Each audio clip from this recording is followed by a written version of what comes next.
সালামু আলাইকুম সবাইকে। এসিএস ক্যাম্পে বাংলা প্রথম ক্লাসে আমি আব্দুল্লাহ তোমাদের সবাইকে স্বাগত জানাচ্ছি। কি অবস্থা সবার? সবাই কেমন আছো? আমি আশা করি সবাই অনেক অনেক ভালো আছো। তো আমরা এই ক্লাসগুলোকে প্রথমে বাংলা প্রথম পত্র দিয়ে শুরু করছি। বাংলা দ্বিতীয় পত্রও ক্রমান্বয়ে চলে আসবে। আর আজকে ফার্স্টে যেই 3টা চ্যাপ্টার পড়াবো, প্রথমেই থাকছে শুভা, এরপরে বই পড়া, আর থাকছে কপোতাক্ষ নদ। সো লার্ন উইথ আব্দুল্লাহর সঙ্গে এটা প্রথম ক্লাস আমাদের এসিএস ক্যাম্পে। আর শুভা পড়াবো তা তো শুরু করবোই, তার আগে আমি একদম প্রথমেই বলে দিই, সবাই একটু চ্যানেলটা প্লিজ সাবস্ক্রাইব করে ফেলবা এবং তোমার বন্ধুদেরকে জানিয়ে দিবা এই চ্যানেলটা সম্পর্কে, যাতে পরবর্তীতে এইরকম যেই ভিডিওই আসুক না কেন তুমি যাতে সবার আগে সেটা দেখে ফেলতে পারো। এর পাশাপাশি এটাও মনে রাখতে হবে যে আমাদের যেই ধরনের চ্যাপ্টারগুলো দরকার বা যদি কোনো সমস্যা থেকে থাকে ওটার জন্য কিন্তু কমেন্ট বক্সটা খোলা আছে। এটা কিন্তু ক্লাস শেষে আমি খেয়াল করব, যদি কারো কোনো প্রশ্ন থেকে থাকে সেটা যাতে উত্তর দিতে পারি। তো চলো আর কথা না বাড়াই, চলে যাই শুভাতে।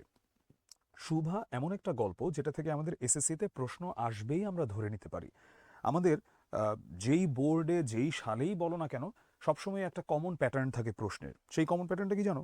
কমন প্যাটার্নটা হচ্ছে যে রবীন্দ্রনাথ ঠাকুর থেকে একটা প্রশ্ন আসবেই আসবে, নজরুল থেকে একটা প্রশ্ন আসবেই আসবে, পল্লীকবি জসিমউদ্দিনের থেকেও প্রশ্ন আসবেই আসবে ধরে নেওয়া যায়, এবং ভাষা আন্দোলন সম্পর্কিত অধ্যায় কিংবা মুক্তিযুদ্ধ সম্পর্কিত অধ্যায় সেগুলো থেকেও প্রশ্ন আসবে। তো আমরা যেহেতু এটা এত গুরুত্বপূর্ণ দেখতে পাই, তাই রবীন্দ্রনাথ ঠাকুর নিয়ে কিছু তথ্য আমাদের জানতে হয়। এটা মূলত নেওয়া হয়েছে কোথা থেকে আমরা যদি একটু দেখি।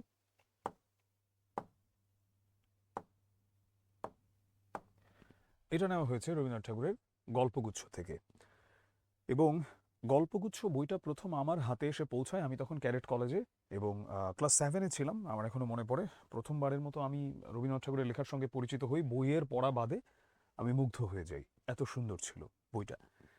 বাক প্রতিবন্ধী কিশোরী শুভার প্রতি লেখকের যেই হৃদয় নিংড়ানো ভালোবাসা ও মমত্ব বোধ, সেটাই আমরা এই গল্পের মাঝে দেখতে পাই। আচ্ছা, এই গল্পে আমরা মূলত দেখতে পাবো কথা বলতে পারে না বাক প্রতিবন্ধী একজন চরিত্রকে, একটা চরিত্রকে। এই চরিত্রটার নাম হচ্ছে সুভাষিনী, কিন্তু এখানে সবাই তাকে ডাকে শুভা। তাকে আরও একজন সু নামেও ডাকে, তাকে নিয়েও আমরা দেখব। শুভাকে ভালোবাসার কথা যদি বলো, সমাজ আজকের দিনেও একজন প্রতিবন্ধীকে ভালো মতো দেখতে পায় না, এমনকি এটাকে গালি হিসেবে ব্যবহার করে, প্রতিবন্ধী। সেখানে ওই সময়ের একটা গ্রামীণ সমাজে বুঝতেই পারছো কেমন ছিল অবস্থা। শুভার বাবা বাণীকণ্ঠ, বাণীকণ্ঠ তার মেয়েকে অনেক ভালোবাসতেন, কিন্তু এছাড়া আর কেউই তার সঙ্গে ওভাবে মিশতও না, খেলতও না। আর শুভার মা শুভাকে সবসময় মনে করত তার গর্ভের কলঙ্ক। অর্থাৎ এমন একটা কুসংস্কার প্রচলিত আছে যে মায়ের কোনো সমস্যা আছে বলেই তার এমন একটা প্রতিবন্ধী বাচ্চা জন্ম নিয়েছে, নতুবা বাচ্চাটা তো সুস্থ হয়েই জন্মাতো। কিন্তু অবশ্যই এগুলো কুসংস্কার। তো শুভার একটা বিশাল আশ্রয়ের জগৎ আছে।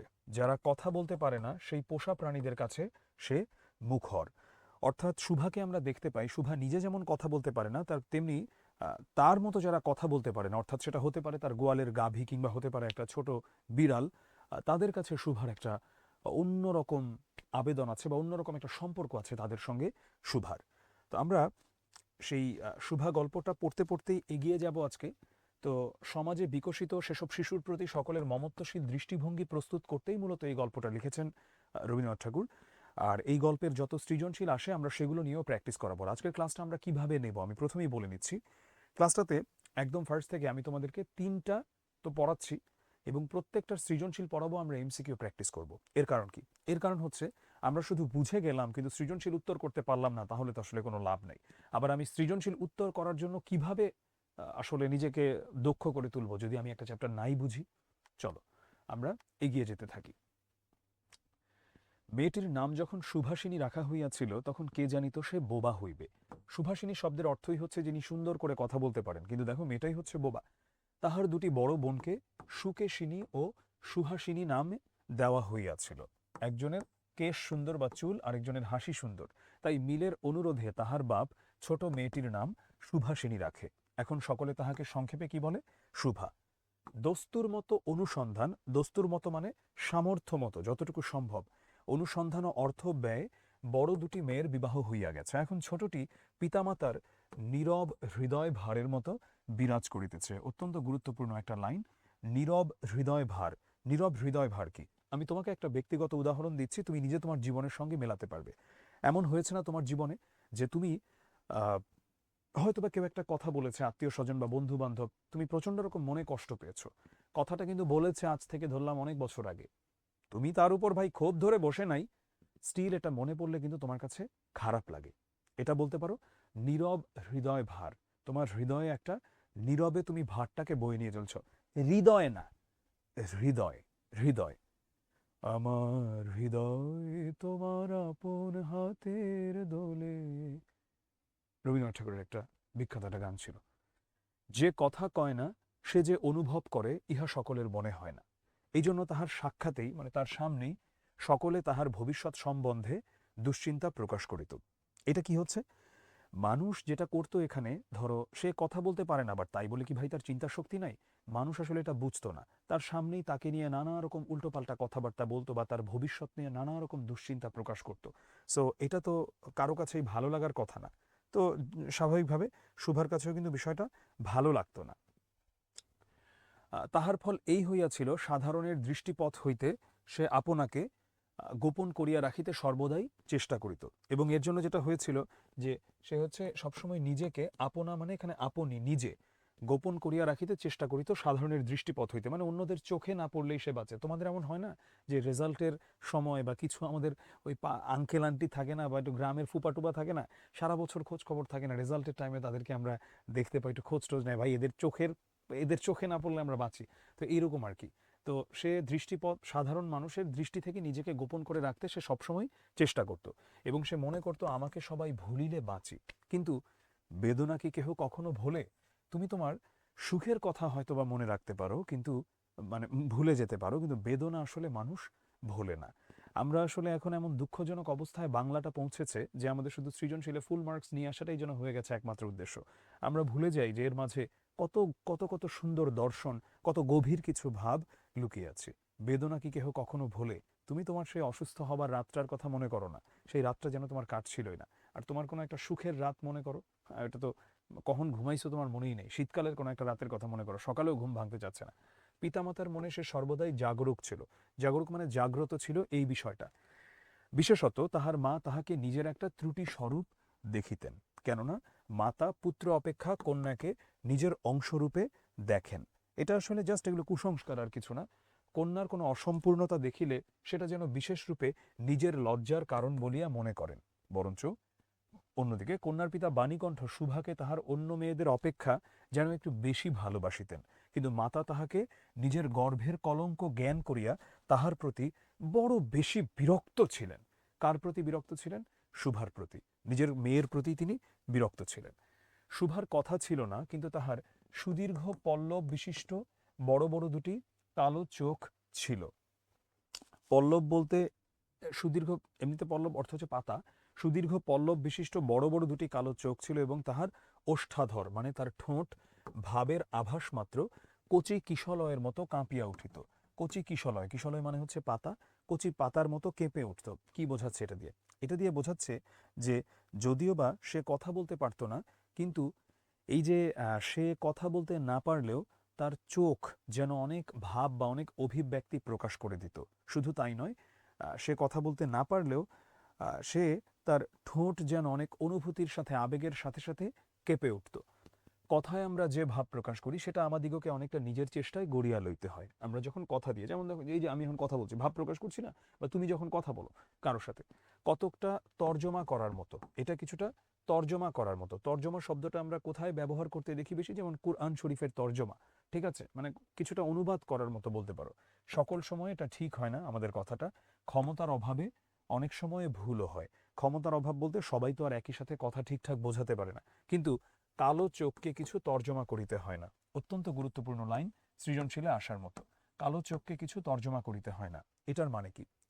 আমরা একটা গান আছে না, শুনেছি যে চোখ যে মনের কথা বলে, বা চোখ নিয়ে এমন আসলে অনেক অনেক কবিরা, মানে মানে অনেক অনেক কবিতার লাইন আছে, সাহিত্যে অনেক কিছু পাওয়া যায়। এর কারণ কি?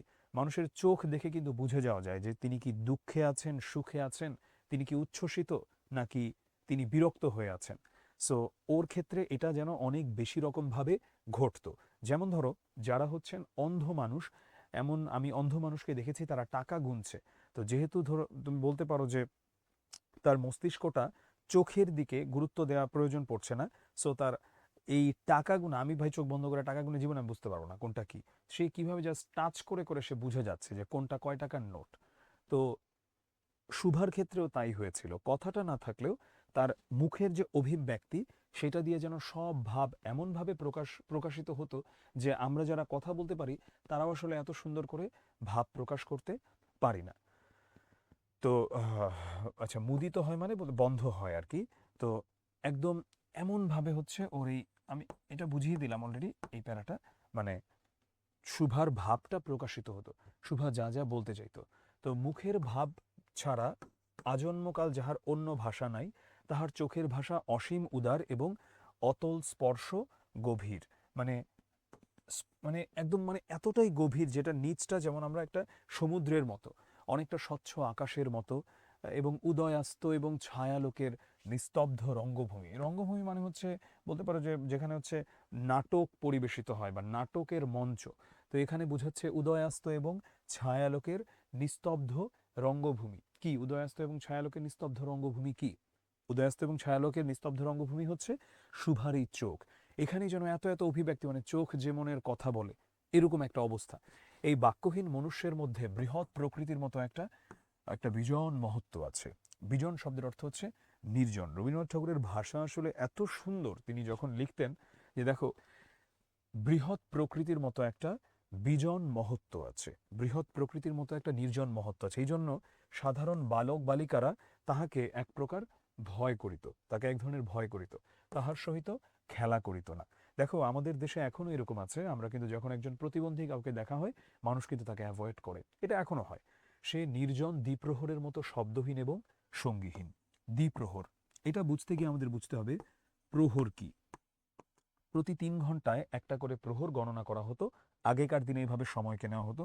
ভোর ৬টা ছিল প্রহরের স্টার্ট, তাহলে ৬টা থেকে ৯টা, ৬টা থেকে ৭টা, ৮টা, 9টা, ৩ ঘন্টা, এটা হচ্ছে প্রথম প্রহর। দ্বিতীয় প্রহর হচ্ছে ৯টা থেকে 10টা, 11টা, 12টা, এই ৩ ঘন্টা। তাহলে এই যে সময়টা ধরো 11:30, 11:15, 12টা, ওই সময় কিন্তু গ্রামগঞ্জে বলতে পারো এটা কিন্তু যথেষ্ট দুপুর, কারণ তারা তো দিন শুরু করে অনেক আগে। তো সেই নির্জন দ্বিপ্রহরের মতো শব্দহীন এবং সঙ্গীহীন, কারণ ওই সময়টা যতটা চুপচাপ এবং নীরব থাকে শুভার জীবনটাও ঠিক ততটাই চুপচাপ এবং নীরব। শুভার জীবনের মাঝেও সেই সময়ের মতোই আর কি শুভার জীবনটা। যাই হোক, এবারে আমরা একটা ইম্পর্টেন্ট ইনফরমেশন এখানে দাগিয়ে দিচ্ছি যেটা আমরা মনে রাখবো। এটা অবজেক্টিভেও আসে, জ্ঞানমূলকেও আসে। ওদের গ্রামের নাম কি ছিল? ওদের গ্রামের নাম ছিল চণ্ডীপুর। নদীটি বাংলাদেশের একটি ছোট নদী, গৃহস্থ ঘরের মেয়েটির মতো। আচ্ছা, কি বোঝাচ্ছে এটা দিয়ে? বহুদূর পর্যন্ত তাহার প্রসার নহে, মানে অনেক দূরে নদীটি গিয়েছে বিষয়টা এমন নয়। নিরলসা তন্বী নদীটি আপন কুল রক্ষা করিয়া, মানে নিজের কুল রক্ষা করিয়া কাজ করে যাচ্ছে।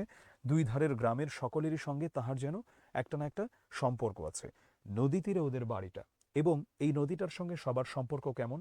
সে হয়তোবা কোনো কৃষকের সেচের কাজে ব্যবহৃত হচ্ছে, হয়তোবা কোনো গৃহস্থের বধূর কলসি দিয়ে পানি নেবার কাজে ব্যবহৃত হচ্ছে, হয়তোবা কারো গোসল করার জন্য ব্যবহৃত হচ্ছে, হয়তোবা সেই আবার ব্যবহৃত হচ্ছে সাঁতার কাটার জন্য কিংবা নৌকা দিয়ে চলাচল করার জন্যে। দুই ধারে লোকালয় এবং তরু ছায়া ঘন উচ্চ তট, মানে পার। নিম্নতল দিয়ে গ্রাম লক্ষ্মী স্রোতস্বিনী। স্রোতস্বিনী মানে হচ্ছে কি? স্রোতস্বিনী মানে হচ্ছে নদী। স্রোতস্বিনী নামে এবারে ফেমাস গানও আছে অঙ্কারের। গ্রাম লক্ষ্মী স্রোতস্বিনী, আই এম নট শিওর, যদিও গানের কথা যাচ্ছি না। স্রোতস্বিনী শব্দের অর্থ হচ্ছে নদী। গ্রাম লক্ষ্মী স্রোতস্বিনী আত্মবিস্মৃত দ্রুত পদক্ষেপে, মানে হচ্ছে মানে আত্মবিস্মৃত মানে কোনো কিছু মাথায় নাই, ভুলা যেতেছি, তাড়াতাড়ি হেঁটে চলে যাচ্ছি। প্রফুল্ল হৃদয়, প্রফুল্ল মানে খুবই খুশি খুশি হৃদয়, আপনার নিজের অসংখ্য কল্যাণ কার্যে সে চলিয়াছে। বাণীকণ্ঠের ঘর নদীর একেবারে উপরেই, তাহার বাখারির বেড়া। বাখারি দিয়ে আগেকার দিনে বেড়া ব্যবহারটা দেখা যেত। বাখারিটা তোমাদেরকে আমি একটা এক্সাম্পল দিই, ছবি আর দেখাইলাম না। সেটা হচ্ছে দেখবা যে যে ধরো দই বা কোনো কিছু যদি এইভাবে যে কাঁধে করে ক্যারি করে না, একটা থাকে এরকম, তারপরে দুই পাশে দুইটা ঝুলে আছে এরকম, সো এইটাকে হচ্ছে বলতে পারো বাখারি। তো ওইটা দিয়ে তৈরি করা বেড়া। আটচালা, আটচালাটা কেমন দেখতে? আটচালা একটা ছবি রেখেছিলাম, এই যে যখন চালটা এইরকম একটা মডেলে থাকে এটাকে বলে আটচালা। আটচালা, গোয়ালঘর, ঢেকিশালা, খড়ের স্তূপ, তেঁতুলতলা, আম, কাঁঠাল এবং কলার বাগান নৌকাবাহী মাত্রেরই দৃষ্টি আকর্ষণ করে। মানে বোঝা যাচ্ছে যে বেশ অবস্থা সম্পন্ন, সচ্ছল, ধনী একটা পরিবার শুভারা, তাই যেই ওদিক দিয়ে যায় তাদের এটা দৃষ্টি আকর্ষণ করে। এই গার্হস্থ্য সচ্ছলতার মধ্যে বোবা মেয়েটি কাহারও নজরে পড়ে কিনা জানি না, কিন্তু কাজকর্মে যখনই অবসর পায় তখনই সে এই নদী তীরে আসিয়া বসে। প্রকৃতি যেন তাহার ভাষার অভাব পূরণ করিয়া দেয়, যেন তাহার হইয়া কথা কয়। নদীর কলধ্বনি মানে বয়ে চলার শব্দ, লোকের কোলাহল, মাঝির গান, পাখির ডাক, তরুর মর্মর, পাতার যে সাউন্ড, সমস্ত মিশিয়ে চারিদিকের চলাফেরা আন্দোলন কম্পনের সহিত এক হইয়া সমুদ্রের তরঙ্গ রাশির ন্যায় বালিকার চিরনিস্তব্ধ হৃদয় উপকূলের নিকটে আসিয়া ভাঙিয়া ভাঙিয়া পড়ে। মানে মানুষ তার সঙ্গে কথা না বললেও, মানুষ তাকে মূল্যায়ন না করলেও, এই যে প্রকৃতির এত এত এত এত শব্দ, এটা যেন তার হৃদয়ের কূলে এসে বারবার আছড়ে পড়ে ঢেউয়ের মতো। এই কথাটাই এখানে বলার চেষ্টা করা হচ্ছে। প্রকৃতির এই বিবিধ শব্দ এবং বিচিত্র গতি, ইহাও বোবার ভাষা। বড় বড় চক্ষু পল্লব বিশিষ্ট শুভার যে ভাষা, তাহারই একটা বিশ্বব্যাপী বিস্তার। কারণ বলছে এই প্রকৃতিও কথা বলে, এই প্রকৃতিও শুভার মতোই বোবা। কারণ সে মানুষের মতো ভাব প্রকাশ করতে না পারলেও এ যেন আর অনেক অনেক বড় কোনো ভাব প্রকাশ করে দেয়। ঝিল্লি রবপূর্ণ তৃণভূমি হইতে, ঝিল্লি রব মানে কি? ঝিল্লি শব্দের অর্থ হচ্ছে ঝিঝি পোকা, রব মানে সাউন্ড, ঝিল্লি রবপূর্ণ মানে হচ্ছে ঝিঝি পোকার সাউন্ড দিয়ে একদম ভর্তি এরকম একটা তৃণভূমি হইতে শব্দাতীত নক্ষত্রলোক। শব্দাতীত নক্ষত্রলোক মানে যে নক্ষত্রের কথা বলা হচ্ছে যেখানে শব্দ নেই, ধরো মহাশূন্যে চলে গেছো, কেবল ইঙ্গিত, ভঙ্গি, সঙ্গীত, ক্রন্দন এবং দীর্ঘ নিঃশ্বাস। শব্দ সব কিছুতেই আছে, তাই না? শব্দ সব কিছুতেই আছে। ওই সনাতন ধর্মের কথা বলো, ইসলাম ধর্মের কথা বলো, শব্দ প্রথম বিষয়টাই ছিল শব্দ। শব্দের যে কত বড় গুরুত্ব। একটা বাচ্চা বা একটা মানুষ সফল হয় বা তার সফলতায় অনেক বড় ভূমিকা পালন করে শব্দ। কিছু কিছু পরিবার আছে আমার দেখলে খারাপ লাগে, যে বাবা মাগুলো সারাক্ষণ তোরে দিয়ে কিছু হইব না, আরে তুই আবারও করবি ফেল। কিন্তু এটা মানুষ বোঝে না, এই শব্দ, এই বিশ্বাস মানুষকে কোথায় নিয়ে যেতে পারে, মানুষকে ধ্বংস করে ফেলতে পারে। আবার যদি সে একটু আশাই দেখানো হয়, আরে ব্যাপার না, তুই এইবার একটা কিছু ভালো করবি, তোরে দিয়ে হইব ইনশাল্লাহ, আজকে এখন ক্ষণকালীন হয়ে গেছে একটা বিষয়, কিন্তু ইনশাল্লাহ তুই ভালো করবিই করবি। শব্দ, শব্দই বাস্তবতার রূপ দেয়, বাস্তবতা সৃষ্টি করে। মধ্যাহ্নে যখন দুপুরবেলা, মধ্যাহ্ন, মাঝিরা জেলেরা খাইতে যাইত, গৃহস্থেরা ঘুমাইত, পাখিরা ডাকিত না, মানে দুপুরবেলা ধরো যেমন থাকে, খেয়া নৌকা বন্ধ থাকিত, স্বজন জগৎ সমস্ত কাজকর্মের মাঝখানে হঠাৎ থেমে গিয়ে, মানে পুরো জগৎটা যখন একটা ভয়ানক বিজন মূর্তি, বিজন শব্দের অর্থ হচ্ছে নির্জন, বিজন মূর্তি মানে হচ্ছে নির্জন মূর্তি, একদম চুপচাপ ধারণ করিত, তখন রুদ্র মহাকাশের তলে কেবল একটি বোবা প্রকৃতি এবং একটি বোবা মেয়ে মুখোমুখি চুপ করিয়া বসিয়া থাকিত, একজন সুবিস্তীর্ণ রৌদ্রে, আরেকজন ক্ষুদ্র তরু ছায়ায়। মানে যখন সব নীরব এই প্রকৃতি, গ্রামের দুপুরবেলা, অলস দুপুর, তখন সেই প্রকৃতির সাথে শুধুই বসে থাকতো এই বোবা মেয়েটা, আমাদের শুভা। শুভার যে গুটি কতক অন্তরঙ্গ বন্ধুর দল ছিল না, ব্যাপারটা তা নয়। গোয়ালের দুটি গাভী, তাহাদের নাম ছিল কি? সর্বশী এবং পাঙ্গুলি। গোয়ালের দুটো গাভী। সো এই গোয়ালের দুটো গাভী কিন্তু শুভার বন্ধু, এবং তাদের নিয়ে প্রশ্ন এসে থাকে যে তারা কারা ছিল, ওদের নাম কি? সর্বশী আর পাঙ্গুলি। হ্যাঁ, সে নাম বালিকার মুখে তাহারা কখনো শুনে নাই, কিন্তু তাহার পদশব্দ, পদশব্দ মানে পায়ের সাউন্ড, তাহারা চিনিত। তাহার কথাহীন একটা করুণ সুর ছিল, তাহার মর্ম মানে অর্থ তাহারা ভাষার চেয়েও সহজে বুঝিত। শুভা কখন তাহাদের আদর করিতেছে, কখন ভর্ৎসনা মানে বকাবকি করিতেছে, কখন মিনতি করিতেছে, রিকোয়েস্ট, তাহা তাহারা মানুষের অপেক্ষা ভালো বুঝিতে পারিত। শুভা গোয়ালে ঢুকিয়া দুই বাহুর দ্বারা সর্বশীর গ্রীবা বেষ্টন করিয়া, এইটা গ্রীবা বেষ্টন করিয়া তাহার কানের কাছে, মানে ওর কানের কাছে আপনার নিজের গণ্ডদেশ, গণ্ডদেশ মানে হচ্ছে গাল, ঘর্ষণ করিত, ঘষত, এবং পাঙ্গুলি স্নিগ্ধ দৃষ্টিতে তাহার প্রতি নিরীক্ষণ করিয়া তাহার গা চাটিত, একটা পোষা গরু যেমন হয়ে থাকে। বালিকা দিনের মধ্যে নিয়মিত 3 বার করিয়া গোয়াল ঘরে যাইত। কয়বার যাইত? 3 বার। গুরুত্বপূর্ণ তথ্য। তাহা ছাড়া অনিয়মিত আগমনও ছিল। গৃহে যেদিন কোনো কঠিন কথা শুনিত, মানে যেদিন হয়তোবা ওকে বকাঝকা করিত, সেদিন সে অসময়ে তাহার এই মূক বন্ধু দুটির কাছে আসিত। মূক মানে হচ্ছে বোবা, যে কথা বলতে পারে না।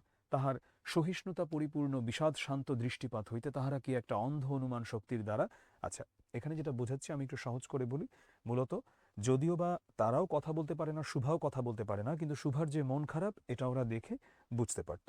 ইহারা ছাড়াও ছাগল এবং বিড়াল শাবকও ছিল, এবং এদের সাথেও শুভার একটা ভালো সম্পর্ক ছিল। বিড়াল শিশুটি দিনে এবং রাত্রে যখন তখন শুভার গরম কোলটি নিঃসংকোচে অধিকার করিয়া সুখনিদ্রার আয়োজন করিত, এবং শুভা তাহার গ্রীবা ও পৃষ্ঠে পিঠে কোমল অঙ্গুলি বুলাইয়া দিলে যে তাহার নিদ্রাকর্ষণের বিশেষ সহায়তা হয়, ইঙ্গিতে এরূপ ইচ্ছাও প্রকাশ করিত। আচ্ছা, সো উন্নত শ্রেণীর জীবের মধ্যে শুভার আরও একটি সঙ্গী জুটিয়াছিল, কিন্তু তাহার সহিত বালিকার ঠিক কিরূপ সম্পর্ক ছিল তাহা নির্ণয় করা কঠিন, কারণ সে ভাষা বিশিষ্ট জীব। আমরা এবার এমন একটা ক্যারেক্টারকে পাবো যার সঙ্গে তোমাদের জীবনের এই বয়সের অনেক কিছুকে তোমরা মিলাতে পারবা। তোমরা এখন যেই বয়সে আছো, তোমাদের এই বয়সন্ধির ঝাঁঝে কিশোরী মানে বইছে কিশোরী হাওয়া, এমন অবস্থা। আমার লেখার কথা না, এটা আসির আরমানের লেখা। তো এই আহ, মানে সময়টাতে মানুষের কি মনে হয়, মন কি যে চায় বলো, যারে দেখি লাগে ভালো, মানে প্রেমে পড়া শুরু হয় মানুষের। মন কেন বাধা পড়ে না কি যেন, কেন জানি না। কাছে এসে পাশে বসে কথা বলে যে, এ মন বলে সে আমায় ভালোবেসেছে। চোখে চোখে চোখ রেখে কথা বলেছি, বোঝাতে পারিনি তারে ভালোবেসেছি। তো এখানে হচ্ছে এইরকম একটা ক্যারেক্টারকে এবারে আমরা পাবো। সে ক্যারেক্টারের নাম হচ্ছে প্রতাপ, এবং এই গল্পে প্রতাপও একটা গুরুত্বপূর্ণ চরিত্র। প্রতাপের সঙ্গে শুভার সম্পর্কটা কিভাবে যায়? শুভার সঙ্গে প্রতাপের সম্পর্কটা হয় হচ্ছে, শুভা প্রতাপের প্রেমে হাবুডুবু খায়, এটাই। কিন্তু প্রতাপ আসলে শুভাকে ওভাবে ভালো চোখে দেখে না, বরং সে তাকে একটা প্রতিবন্ধী মেয়ে, এবং বলা যায় যে তাকে সম্মান দেয় না, তাকে সম্মানের চোখে দেখে না। তো আমরা দেখি যে এভাবে শুভার সঙ্গে প্রতাপের সম্পর্কটা চলতে থাকে, একটা বলতে পারি যে ওয়ান সাইডেড লাভ। তো যেমন ধরো তোমাদের অনেকের মধ্যে এমন হয় না যে হয়তোবা এসে তোমার মানে তুমি যে যে তোমার মানে যাকে তুমি পছন্দ করো, সে হয়তোবা তোমার কমেন্টে এসে একটা লাভ রিয়াকশন দিয়েছে, তুমি কল্পনার জগতে চলে গেছো যে তোমাদের বাচ্চা কাচ্চার নাম কি রাখবা, বা তাদেরকে কি ইংলিশ মিডিয়ামে পড়াবা, বাংলা মিডিয়ামে পড়াবা, না মাদ্রাসাতে পড়াবা, তুমি নিজে ওই ভাবনা চিন্তায় চলে গেছো। তো শুভার ক্ষেত্রেও বিষয়টা তাই হতো। আর এটা আসলে মানুষের স্বভাবজাত বিষয়, আমরা এটা নিয়ে অনেকে হাসাহাসি করে, কিন্তু আমি এমন অনেক সিরিয়াস মানুষকেও দেখেছি যে প্রেম বা বিরহের কারণে কেমন ছোট বাচ্চার মতো আচার আচরণ করেছে। মানুষ এটা করতে পারে, কারণ পরম সুন্দরী হেলেনকে যুবরাজ প্যারিস অপহরণ করার কারণেই কিন্তু বেঁধেছিল গ্রিস আর ট্রয়ের যুদ্ধ। সো প্রেমের কারণে কি হতে পারে সে আলোচনায় গেলে একটা ক্লাস চলে যেতে পারে। চলো কথা না বাড়াই, চলে যাই আমাদের ক্লাসে। তো শুভা কি করত? শুভা প্রতাপের জন্য প্রতিদিন একটা করে পান বানিয়ে নিয়ে আসতো। আর প্রতাপও এটা বুঝতে পারতো, প্রতাপ হচ্ছে ছিপ ফেলে মাছ ধরতো, যে বাক্যহীন সঙ্গী সর্বাপেক্ষা শ্রেষ্ঠ যখন মাছ ধরে। এজন্য শুভার মর্যাদাটা বুঝতো, কারণ কোনো সাউন্ড টাউন্ড করে না শুভা, সো মাছও আসার সম্ভাবনা বেশি। আর শুভাকে আরো আদর করে প্রতাপ ডাকতো সু। অনেকক্ষণ বসিয়া বসিয়া শুভার ইচ্ছে করত প্রতাপের কোনো একটা বিশেষ সাহায্য করতে, একটা কোনো কাজে লাগতে, কোনো মতে জানাইয়া দিতে যে এই পৃথিবীতে সেও একজন কম প্রয়োজনীয় লোক নহে, কিন্তু কিছুই করিবার তার ছিল না। দেখো, শুভা যেই ইচ্ছাটা পোষণ করে, এই ইচ্ছাটা তোমাদের জীবনের সাথেও তোমরা মিলাইতে পারবা। কিরকম ভাবে? যে শুভা যখন দেখছে যে প্রতাপ তার প্রতি মানে মানে প্রতাপের প্রতি তার ভালো লাগা আছে, তোমাদের কাছে মনে হয় না যে কোনোভাবে যদি তুমি এমন একটা কিছু বললা, তুমি যাকে পছন্দ করো, সো সে তোমার একটা কমেন্টের রিপ্লাই দিল, বা তোমাকে একটা টেক্সট করলো, বা তার তোমার স্টোরিতে একটা রিপ্লাই দিল, ওই দিনই তোমার মনে হয় যে ঈদ উল ফিতর, ঈদ উল আজহার পরে আজকে তোমার তৃতীয় আরেকটা ঈদ চলে আসছে তোমার জীবনে। সো এইরকমই হতে হচ্ছে এখানে এই শুভার ক্ষেত্রেও। শুভার মনে যদি কোনো একটা উপকারে আসতে পারে, মানে আমার নায়িকা বিপদে পড়বে, আমি তখন গিয়ে মারামারি করে সেখান থেকে বাংলা সিনেমার নায়ক সেজে তাকে উদ্ধার করে নিয়ে আসবো, এরকম ইচ্ছা মানুষের হওয়াটা স্বাভাবিক। তো তখন সে মনে মনে বিধাতার কাছে অলৌকিক ক্ষমতা চাইতো শুভা, যে মন্ত্র বলে সহসা হঠাৎ করে এমন একটা আশ্চর্য কাণ্ড ঘটাইতে তার ইচ্ছা করত, যেটা দেখে প্রতাপ আশ্চর্য হয়ে যেত, বলতো তাই তো, আমাদের শুভির যে এত ক্ষমতা সেটা তো জানতাম না। মনে করো, শুভা যদি জলকুমারী হইতো, আস্তে আস্তে জল হইতে উঠিয়া একটা সাপের মাথার মণি ঘাটে রাখিয়া যেত। প্রতাপ তুচ্ছ মাছ ধরা রাখিয়া সেই মানিক নিয়ে জলে ডুব মারত, এবং পাতালে গিয়ে দেখত রূপার অট্টালিকায় সোনার পালঙ্কে কে বসিয়া।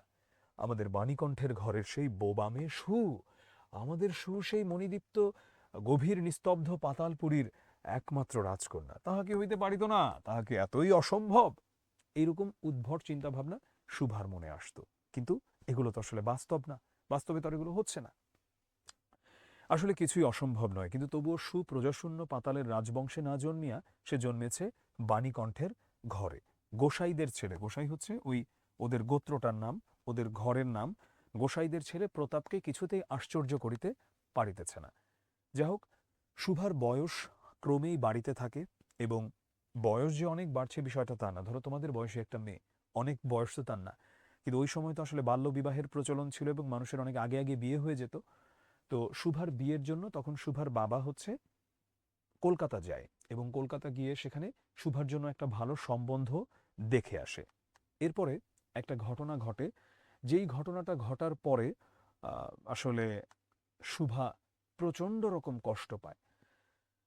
তো একদিন অপরাহ্নে বিকেলের দিকে ছিপ ফেলিয়া প্রতাপ হাসিয়া কহিল, কিরে সু, তোর নাকি বর পাওয়া গেছে, তুই বিয়ে করতে যাচ্ছিস, দেখিস আমাদের ভুলিস নে। বলিয়া আবার মাছের দিকে মনোযোগ করিল।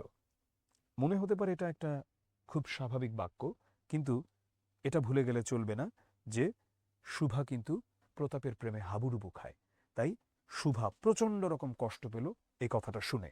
মর্মবিদ্ধ হরিণী ব্যাধের দিকে যেমন করিয়া তাকায়, ব্যাধ মানে হচ্ছে শিকারী, মর্মবিদ্ধ হরিণী অর্থাৎ শিকারীর দিকে, যে ধরো তীরটা খাওয়ার পরে হরিণীটা যেভাবে তাকায় যে আমি কি এমন করেছি, তুমি আমাকে কেন মারলে, তুমি আমাকে কেন মারলে, তেমনি নীরবে বলিতে থাকে শুভা, আমি তোমার কাছে কি দোষ করিয়াছিলাম। শুভা তেমনি করিয়া প্রতাপের দিকে চাহিল। সেদিন শুভারও তো আত্মমর্যাদা আছে, সেদিন সে আর গাছের তলায় বসিল না। বাণীকণ্ঠ নিদ্রা হইতে উঠিয়া শয়ন গৃহে তামাক খাইতেছিলেন। শুভা তাহার পায়ের কাছে বসিয়া তাহার মুখের দিকে চাহিয়া কাঁদিতে লাগিল, মানে ওর বাবার দিকে। কারণ দিন শেষে ওর বাবাটাই ছিল একটা মানুষ যে ওকে অনেক ভালোবাসে। মেয়েদের সাথে আসলে বাবাদের সম্পর্কটা অন্যরকম হয়, এটা আসলে ছেলের সাথে বাবার এই সম্পর্কটা হয় না। আল্লাহ এইভাবে সবকিছু করে দিয়েছেন। এমনকি যার প্রথম সন্তান কন্যা সন্তান, তিনি নিঃসন্দেহে অনেক সৌভাগ্যবান। অবশেষে তাহাকে সান্ত্বনা দিতে গিয়া বাণীকণ্ঠের শুষ্ক কপলে অশ্রু গড়াইয়া পড়িল। কপল, আয়নাতে ওই মুখ দেখবে যখন, কপলের কালো তিল পড়বে চোখে। কপলের কালো তিল, কপল মানে কিন্তু কপাল না, কপল মানে হচ্ছে গাল, ঠিক আছে। কাল কলিকাতায় যাইবার দিন স্থির হইয়াছে। শুভা গোয়াল ঘরে তাহার বাল্য সখীদের কাছে বিদায় লইতে গেল, মানে সর্বশী আর পাঙ্গুলির কাছ থেকে, এবং তাদেরকে নিজ হাতে খাওয়ালো, তাদেরকে গলা ধরে একবার যত পারে কথাবার্তা বলে নিল। কারণ শুভা বুঝতে পারছিল এটাই হবে সর্বশী এবং পাঙ্গুলিকে রেখে ওর শেষ যাত্রা। আর হয়তোবা কোনোদিন দেখা হবে, হয়তোবা দেখা হবে না, হয়তোবা অনেক বছর পর সে জানতে পারবে সর্বশী বা পাঙ্গুলি আর বেঁচে নেই, হয়তোবা তাদের বিক্রি করে দেওয়া হয়েছে, কিংবা তারা মৃত্যুবরণ করেছে। সো সেদিন শুক্লা দ্বাদশীর রাত্রি। এই গল্পটা কিন্তু সংক্ষিপ্ত, গল্পগুচ্ছে আরো বড়। শুক্লা দ্বাদশীর রাত্রি। শুভা শয়ন গৃহ হইতে বাহির হইয়া তাহার সেই চিরপরিচিত নদী তটে স্বল্প শয্যায় লুটাইয়া পড়িল। কি বলল একটু শুক্লা দ্বাদশীর রাত্রিটা দিয়ে বোঝাই, তাহলেই সব বুঝে যাবা। শুক্লপক্ষ এবং কৃষ্ণপক্ষ, এটা আমাদের বুঝতে হবে। শুক্লপক্ষ, শুক্ল শব্দের অর্থ কি? শুক্ল শব্দের অর্থ হচ্ছে সাদা। কৃষ্ণপক্ষ, কৃষ্ণ শব্দের অর্থ কি? কৃষ্ণ শব্দের অর্থ হচ্ছে কালো। শুক্লপক্ষ আর কৃষ্ণপক্ষ দিয়ে আসলে কি বোঝানো হচ্ছে? শুক্লা দ্বাদশীর রাত্রি, এটা বোঝাটা অত্যন্ত গুরুত্বপূর্ণ। দিয়ে কি বোঝানো হচ্ছে, এবং এগুলো একদম বেসিক জিনিস, এগুলো সবার জানা উচিত। শুক্লপক্ষ কি, কৃষ্ণপক্ষ কি? শুক্লপক্ষ বলতে মূলত বোঝানো হয় যে যখন একটা চাঁদ, আচ্ছা আমি চাঁদের ইয়েতে আসি, যে আমাদের যে লুনাটিক যে সাইকেল, যে আমাদের মাসে আমার চাঁদ দুইটা দিন থাকে যেটা এক্সট্রিম অবস্থায় চাঁদটা যায়। একটা হচ্ছে কি, একটা হচ্ছে পূর্ণিমা হয় যেই দিন, আরেকটা হচ্ছে অমাবস্যা হয় যেই দিন। পূর্ণিমাতে কি হচ্ছে, একদম আলো ঠিকরে পড়ছে চারিদিকে, আর অমাবস্যায় কি থাকে, ঘুটঘুটে অন্ধকার থাকে। সো আমরা এখানে এটার সঙ্গেই মিলাবো, এই পূর্ণিমা আর অমাবস্যার সঙ্গে। দেখো, শুক্ল মানে হচ্ছে সাদা, তো শুক্লপক্ষের যে কথা বলা হচ্ছে, তো শুক্ল মানে হচ্ছে সাদা। যখন চাঁদটা অমাবস্যা যেদিন, মানে যেদিন হচ্ছে চাঁদটাকে তুমি দেখতেই পাচ্ছ না, চাঁদটা নাই, তার পরের দিন ঈদের চাঁদের মতো খুবই ছোট্ট একটা চাঁদ ওঠে, একদম চিকন। এটা হচ্ছে শুক্লপক্ষের প্রথম দিন। কেন শুক্লপক্ষ? শুক্ল মানে সাদা, আস্তে আস্তে সাদার দিকে যাচ্ছে কিন্তু। এরপরে চাঁদটা আরেকটু বড় হয়, চাঁদটা আরেকটু বড় হয়, চাঁদটা আরেকটু বড় হয়, এভাবে চলতে থাকে। এভাবে 14 দিন পর্যন্ত যায়। 15th ডেতে চাঁদটা পূর্ণিমা হয়ে যায়, অনেক বড় হয়ে যায় তখন চাঁদটা, এবং মানে আলোতে থই থই করে চারিদিক। তাহলে 14 দিন এভাবে চলে, 15তম দিনে তো পূর্ণিমাই হয়ে যাচ্ছে। তাহলে শুক্লা দ্বাদশী রাত্রি মানে হচ্ছে 12তম দিন, যেটা ওই দিন কি অনেক আলো, অবশ্যই অনেক আলো, কারণ তো আর 2 দিন পরে তো পূর্ণিমাই। তেমনি কৃষ্ণপক্ষটা কি?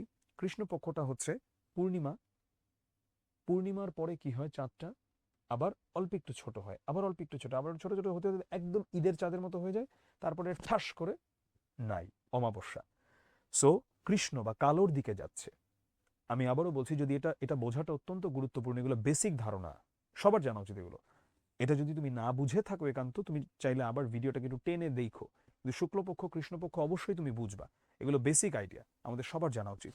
তো সেই শুক্লা দ্বাদশীর রাত্রিতে শুভা বের হয় তার শয়ন গৃহ হইতে, এবং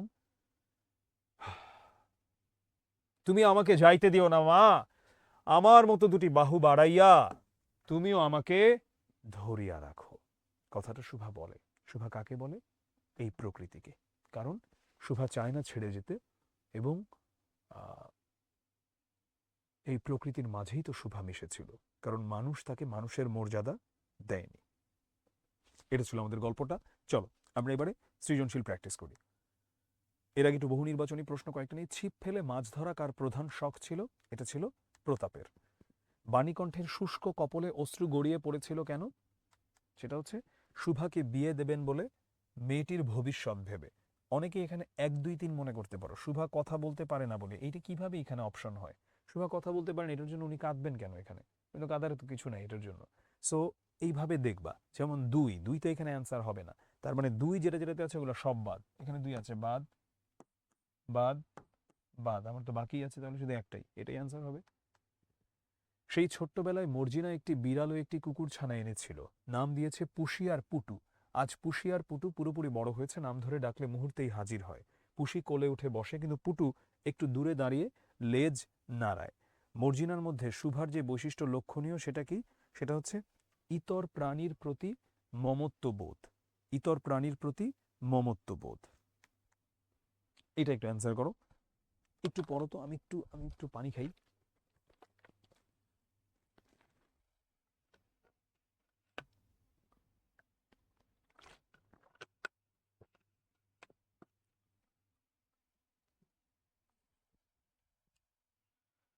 আচ্ছা, সো এটা কি? এটা হচ্ছে 2 ও 3, 2 বাহু দ্বারা গলা জড়িয়ে ধরা, আর মাঝে মাঝে তাদেরকে ভর্ৎসনা মানে বকাঝকা করা আর কি। এবারে সৃজনশীল প্রশ্ন। সৃজনশীল প্রশ্নগুলো উত্তর করতে হবে আমাদের এখানে ঘুরে ফিরে কোনো একটা প্রতিবন্ধী ক্যারেক্টারের কথা বলা হবে, এবং তাকে ঘিরেই মূলত আমাদেরকে সৃজনশীল প্রশ্নটা অ্যান্সার করতে দিবে। চলো আমি তোমাদেরকে একটা প্র্যাকটিস করাই, আরেকটা তোমাদেরকে আমি চর্চার জন্য দিয়ে দেব। 2 পুত্র সন্তানের পর কন্যা সন্তান পলাশবাবুর পরিবারে আনন্দের বন্যা নিয়ে এলো। নাম রাখা হলো কি? কল্যাণী। সকলের চোখের মণি কল্যাণী বেড়ে ওঠার সঙ্গে সঙ্গে পলাশবাবু বুঝতে পারলেন বয়সের তুলনায় কল্যাণীর মানসিক বিকাশ ঘটেনি। কিছু বললে ফ্যাল ফ্যাল করে চেয়ে থাকে। কল্যাণীর বিয়ের কথাবার্তা চলছে। পলাশবাবু কল্যাণীর অবস্থা বরপক্ষকে খুলে বললেন। সব শুনে বরের বাবা সুবোধবাবু বললেন, পলাশবাবু, কল্যাণীর মতো আমার ছেলেও তো হতে পারত, কাজেই কল্যাণী মাকে ঘরে নিতে আমাদের কোনো আপত্তি নেই। চলো আমরা এবারে দেখব সৃজনশীল আমরা কিভাবে উত্তর করব। প্রথমে আমরা উদ্দীপক পড়ব, কিন্তু আমাদের দেশে দুঃখজনকভাবে এটা শিক্ষার্থীদের এন্ডেও প্রবলেম আছে, এটা আমাদের শিক্ষকদের সবচেয়ে বড় সমস্যা। আজকে এত বছর হয়ে গেছে সৃজনশীল শিক্ষা পদ্ধতি চলছে, এবং এটা ফ্যান্টাস্টিক একটা পদ্ধতি। আমি ওয়েস্ট বেঙ্গলের অনেক স্টুডেন্ট একটা সময় পড়িয়েছি অনলাইনে, মানে পশ্চিমবঙ্গের। সো পশ্চিমবঙ্গ কারিকুলামের বাংলা এত সুন্দর না প্রশ্নগুলো, আমাদের সৃজনশীল প্রশ্ন যতটা সুন্দর, কিন্তু আমরা অ্যান্সার করতে পারি না। সৃজনশীল প্রশ্নে যদি তুমি ফরম্যাট ঠিকঠাক রাখো, ভেতরে মোটামুটি লিখলেও তুমি 80% মার্কস পাবা। কিন্তু যদি তুমি ফরম্যাট ঠিক না রাখো, ভেতরে তুমি রবীন্দ্রনাথ ঠাকুরের মতো লিখলেও তুমি জীবনেও A+ তুলতে পারবা না। তাই ফরম্যাট কি এটা মন দিয়ে শোনো, এবং আমি যা যা বলছি আজকের দিনের পরে তোমার আর কখনোই সৃজনশীল প্রশ্ন নিয়ে যেতে কোনো কনফিউশন সৃষ্টি না হয়। একটা বিষয় আমরা মাথায় রাখবো, আমরা কতটুকু সময় শেষ করব। 19 মিনিট। এটা আসলে 20 মিনিটের মতো তোমরা লাগাইতে পারো, কিন্তু আমি ইচ্ছা করেই 19 মিনিট বললাম, তাতে অনেকে 20 মিনিট নিয়ে ফেলবে। এর চেয়ে এক মুহূর্ত বেশি সময় নেওয়া যাবে না, কারণ এখানে তোমার মূল উদ্দেশ্য সৃজনশীল প্রশ্ন লিখে শেষ করা। তোমরা অনেকে করো কি, যে সৃজনশীল তোমার মানে প্রথম দুইটা এত সুন্দর করে লিখো, লাস্টেরগুলো তুমি নিজে শেষই করে আসতে পারো না। এটা করলে হবে না। শুভার গ্রামের নাম কি? আমাদের জ্ঞানমূলক আমরা সবসময় অ্যান্সার করব কিভাবে? জ্ঞানমূলক আমরা সব সময় অ্যান্সার করব এক কথায়। ঠিক আছে, ওর গ্রামের নাম কি? চণ্ডীপুর, এক লাইনে শেষ।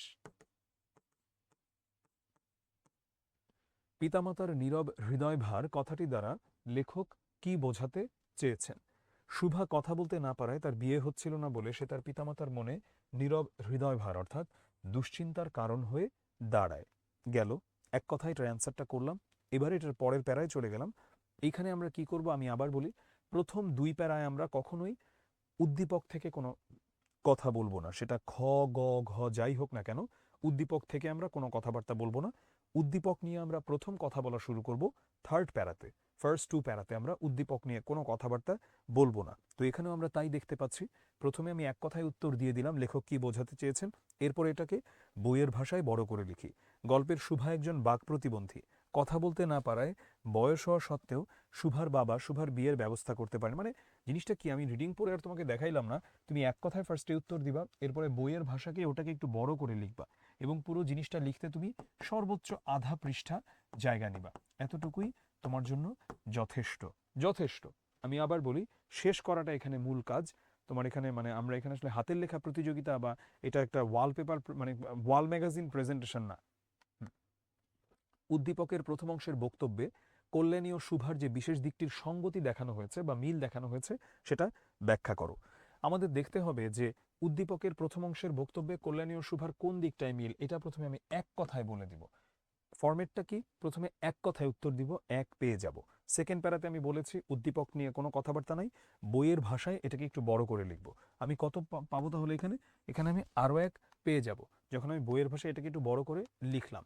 আর এখানে তারপরে আমি আমার কি করতে, সরি হ্যাঁ এই সরি, এরপরে আমি আমার থার্ড প্যারাতে যে কি করব, থার্ড প্যারাতে হচ্ছে আমি এই যে উদ্দীপকের কথা তখন আনবো। উদ্দীপকের প্রথম অংশে কল্যাণীর, এখানে দেখো আমি ফার্স্ট টু প্যারাতে কি করলাম, প্রথমে এক কথায় উত্তর দিলাম, তারপরে আমি বইয়ের ভাষায় বড় করে লিখলাম। এরপরে থার্ড প্যারাতে যে আমি উদ্দীপকের সঙ্গে আমার যে মূল গল্প বা মূল কবিতা যেটাই হোক না কেন, দুটোর মাঝে একটা সম্পর্ক স্থাপন করে, হতে পারে সেটা মিল কিংবা অমিল, আমি লেখাটা লিখব। এখানে কি বলেছে, এখানে তো আমার বিশেষ দিকটির সঙ্গতি মানে মিল চেয়েছে আমার। সো দুইজনই প্রতিবন্ধী, সেটা নিয়েই হচ্ছে এখানে আমার কথা বলতে হবে। সো আমি যখন এখানে থার্ড প্যারাটা লিখলাম, আমি আরও এক পেয়ে গেলাম। আমাদের একটা বিষয় লক্ষ্য রাখতে হবে, সৃজনশীলে কিন্তু নম্বর ভাঙা ভাঙা, ঠিক আছে? সো এই ভাঙা ভাঙা নম্বর তুলতে গেলে কিন্তু আমাদেরকে একটু একটু খেয়াল রাখতে হয়, মানে ফরম্যাট মেইনটেইন করতে হয়। এবারে আমি উচ্চতর দক্ষতায় চলে যাচ্ছি। বেশিরভাগ শিক্ষার্থী এটা উত্তর করতে পারে না ঠিকঠাক। কল্যাণী ও শুভে একই পরিস্থিতির শিকার হলেও উভয়ের প্রেক্ষাপট ও পরিণতি ভিন্ন, বিশ্লেষণ করো। আচ্ছা, প্রথমে এক কথায় আগে বলো বিশ্লেষণ কেন ভিন্ন। তাদের জীবন বাস্তবতা, আর তারা তাদের দুজন তো একই রকম পরিস্থিতিতে নাই। যেমন শুভার ক্ষেত্রে আমরা দেখেছি শুভাকে খারাপ চোখে দেখছে, কিন্তু এই উদ্দীপকের কল্যাণীকে তো খারাপ চোখে দেখে নাই, বরং তার হবু শ্বশুর অত্যন্ত ইতিবাচকতার সাথে গ্রহণ করেছে তার এই হবু পুত্রবধূকে। সো এক পেয়ে গেলা। জাস্ট এটা বলি যে জীবন বাস্তবতা বা পরিণতি একদমই আলাদা, দুইজন দুই প্রেক্ষাপটের। বইয়ের ভাষায় তারপর একটু বড় করে লিখলা শুভা গল্পের এটা সেটা। দেখো উদ্দীপক নিয়ে কিন্তু কোনো কথা বলছি না, উদ্দীপক নিয়ে প্রথম কথা বলছি থার্ড প্যারাতে এসে, যে উদ্দীপকে কল্যাণী নামের এক বুদ্ধি প্রতিবন্ধীর, এখন তার সঙ্গে শুভার একটা সম্পর্ক স্থাপন করে বললা যে তাদের প্রেক্ষাপটটা কেন ভিন্ন। ফোর্থ প্যারাতে যে এটাকে আরও একটু বড় করে তুমি লিখবা।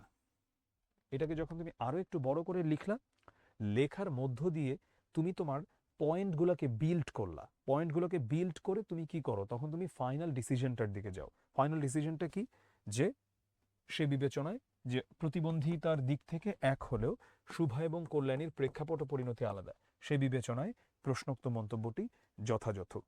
তুমি ফাইনাল আরও একটা নম্বর পেলা, এভাবে তুমি 4-4 পেয়ে গেলা।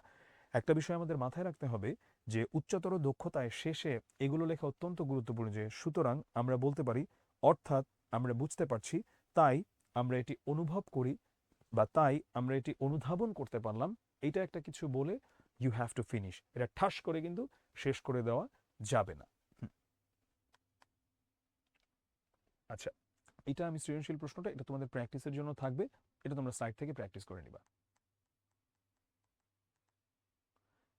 এবারে আমরা চলে যাচ্ছি বই পড়াতে, অত্যন্ত গুরুত্বপূর্ণ। এবং আমার যে এত প্রিয় একটা প্রবন্ধ প্রমথ চৌধুরীর, বই পড়া। শোনো, আজকের দিনে আমরা যে এই বোরিং সাধু ভাষা বাদ দিয়ে সবাই যে আসলে কথা বলতে পারি চলিত ভাষায়, সব লেখার মধ্যে যে চলিত ভাষা দেখি, এটার ক্রেডিট তোমাকে দিতেই হবে প্রমথ চৌধুরীকে।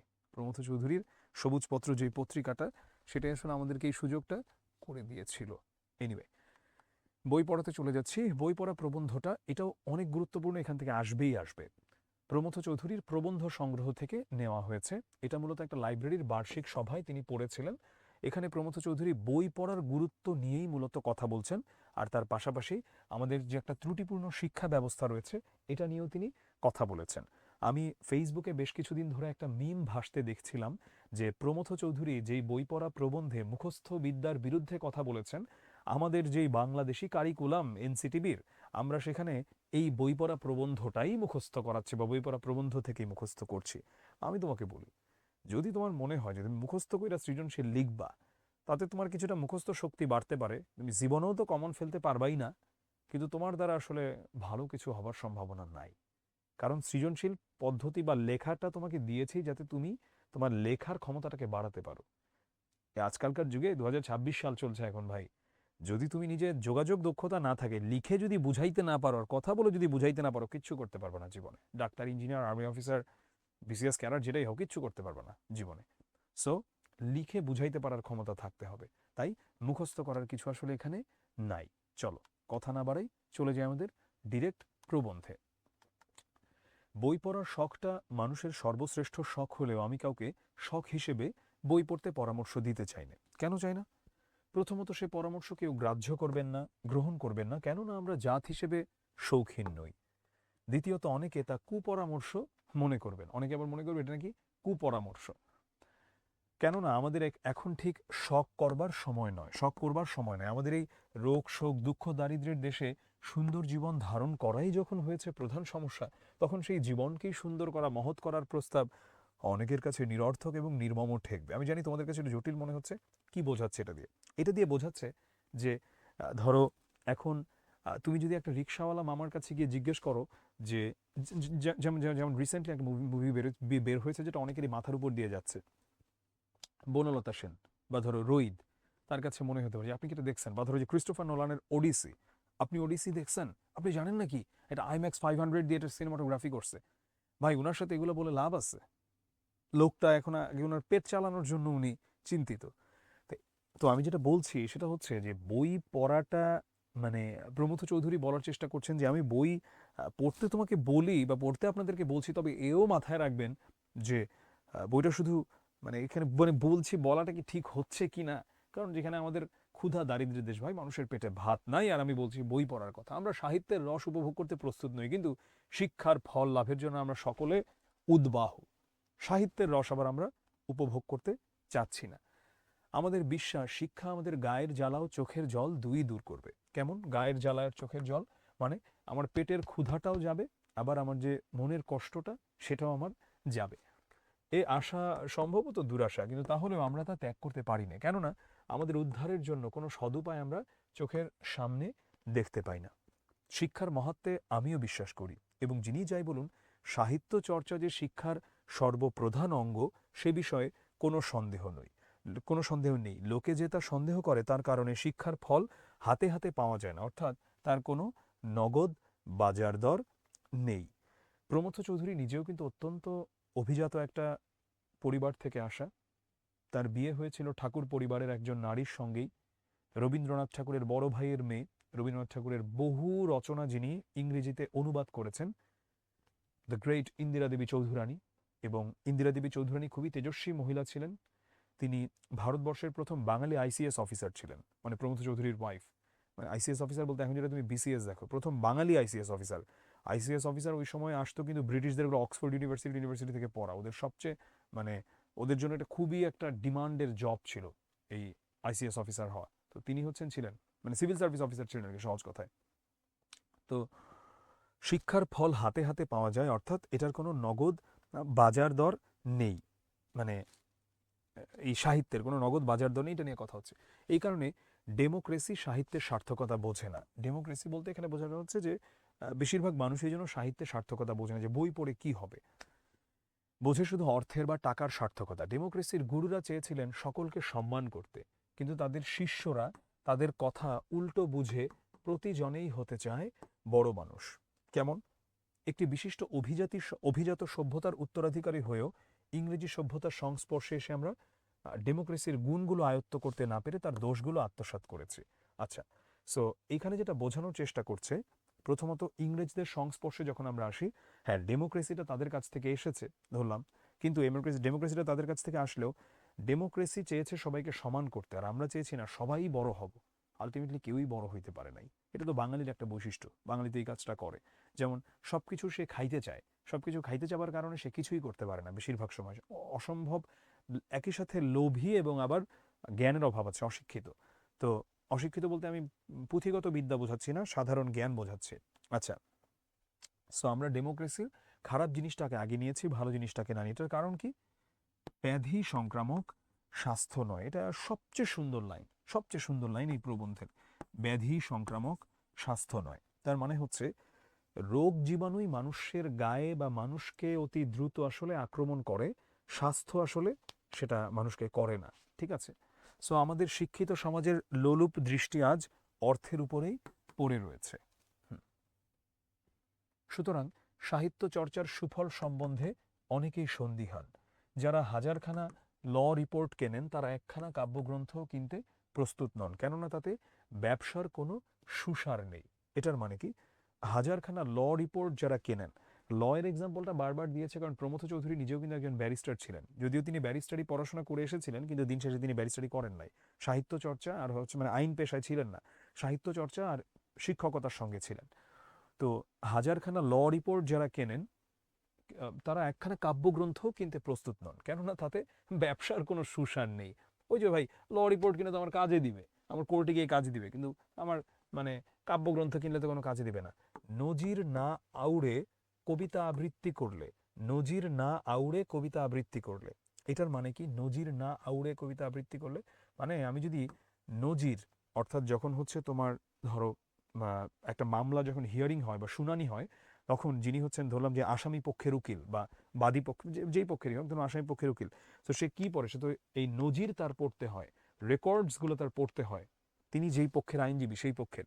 তো এইটা না পড়ে তিনি যদি আবৃত্তি করেন গিয়ে বিচারকের সামনে, এখন তিনি গিয়ে যদি বলেন যে 1000 বছর ধরে আমি পথ হাঁটিতেছি পৃথিবীর পথে, তা তো কি হবে? মামলা স্যার হারতে হবে। কিন্তু যে কথা জজের শোনে না তার যে কোনো মূল্য নেই, এইটাই হচ্ছে পেশাদারদের মহাভ্রান্তি। এটাই সবচেয়ে ভুল ধারণা। আরে বেটা, ওই জজে বিচারকের না শুনলেই কি বেটা এটা ভুল নাকি? মানে তো ভুল না।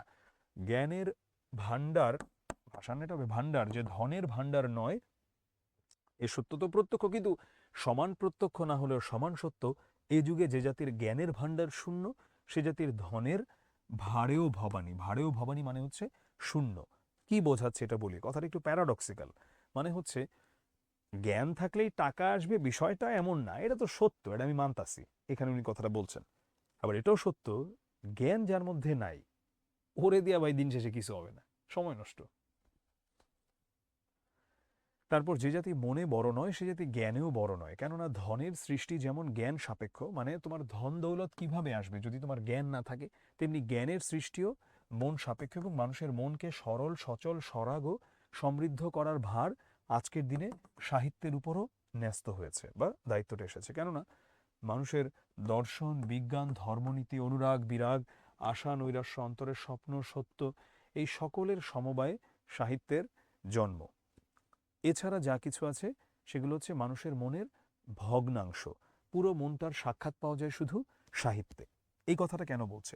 কথাটা বলা হচ্ছে এই কারণে যে সাহিত্য মূলত মানুষের যেই সামগ্রিকতা সেটাকে তুলে ধরে, কিন্তু অন্য কোনো কোনো বিদ্যা বা অন্য কোনো কোনো জ্ঞানের একটা অংশ। সাহিত্যের মাঝে দর্শন আছে, আছে ধর্ম, আছে রাজনীতি, সেখানে আছে অর্থনীতি, তার সঙ্গে থাকতে পারে পৌরনীতি, সেখানে থাকবে বিজ্ঞান এবং আরও নানা বিষয় নিয়ে কথা। তো এজন্যই বলা হচ্ছে যে দর্শন বিজ্ঞান এগুলো হচ্ছে মন গঙ্গার তোলা জল, আর সাহিত্য কি এমন সেই গঙ্গা যেটাতে অবগাহন বা স্নান করেই আমরা আমাদের সকল পাপ মুক্ত হব। অতএব দাঁড়ালো এই যে আমাদের বই পড়তে হবে, কেননা বই পড়া ছাড়া সাহিত্য চর্চার উপায়ান্তর নেই, মানে আর কোনো উপায় নেই।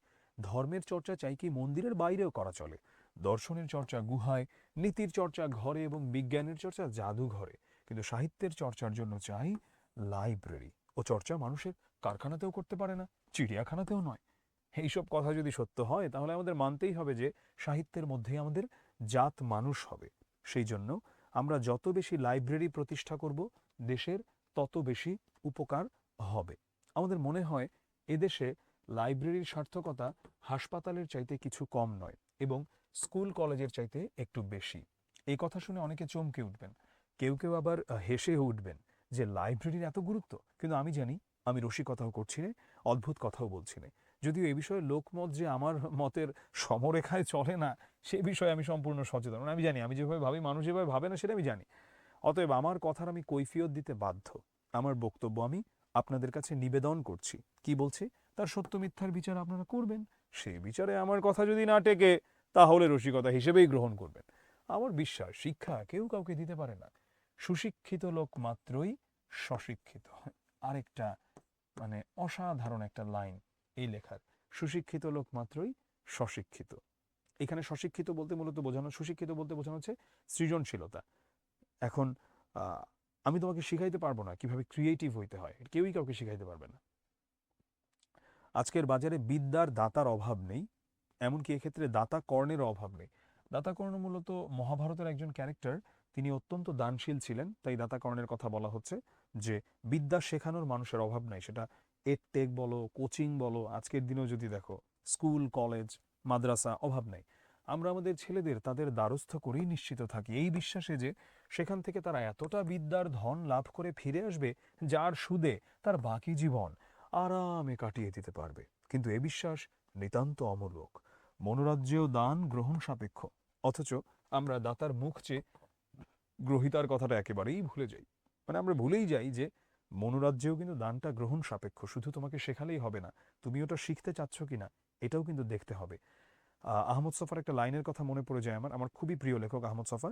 যে এক্স্যাক্ট লাইনটা আমার মানে কোট করতে পারছি না, বাট অর্থটা এমন ছিল যে মানে ধরো তুমি গরু ছাগলের সাথে বা অ্যানিমেলের সাথে হচ্ছে তুমি অত জোর জবরদস্তি করতে পারবা, মানুষের সাথে করতে পারবে না। হিউম্যান উইল রিভল্ট, মানুষ একটা সময় গিয়ে বিদ্রোহ করে বসবে। এ সত্য ভুলে না গেলে আমরা বুঝতুম যে শিক্ষকের সার্থকতা শিক্ষাদান করায় নয়, কিন্তু ছাত্রকে তা অর্জন করতে সক্ষম করায়। আচ্ছা, যেমন আমি একজন শিক্ষক হিসেবে তোমাকে আসলে সব আমি গিলিয়ে খাইয়ে দেব, শিখিয়ে দেব, এটাতে আসলে আমার সার্থকতা নয়।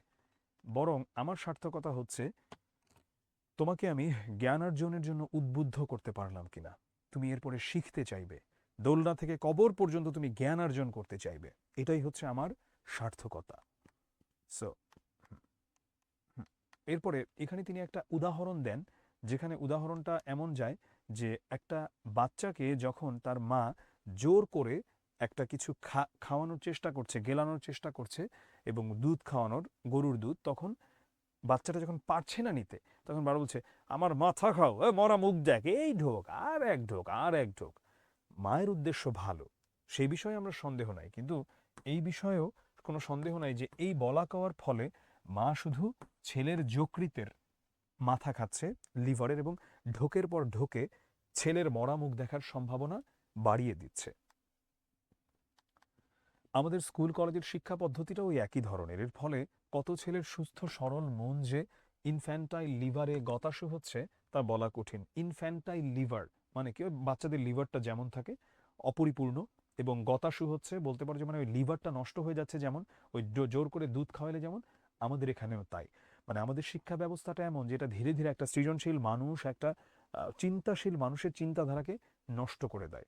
কিন্তু ওই যে দেহের মৃত্যুর রেজিস্ট্রারি রাখা হয়, আত্মার মৃত্যুর তো আর রেজিস্ট্রারি রাখা হয় না।